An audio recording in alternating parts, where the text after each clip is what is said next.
Hello guys! Expired na naman ang rehistro ng aming sasakyan.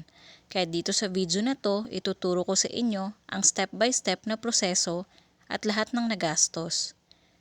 Napakabilis lang ng proseso ng pagpaparehistro. Inabot lang ako ng kalahating araw.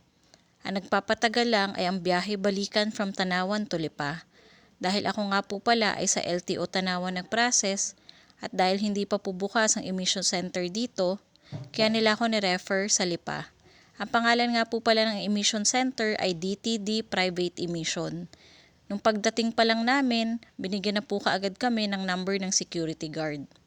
And kahit sobrang daming tao po ang nagpapa-emission, ay hindi po ako halos nainip. Kasi mabilis lang din po ang kanilang service and then may free coffee at tubig pa po sila.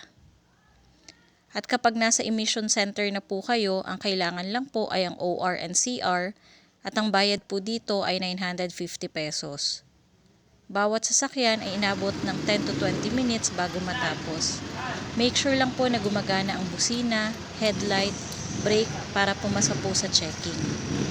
Ang next step naman po ay ang insurance ng third party or TPL. 900 pesos naman po ang aking binayaran dito.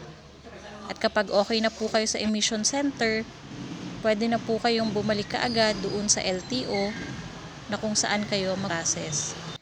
At buti na nga lang po dito sa LTO Tanawan, wala pa pong 20 to 30 minutes, tapos na po ako.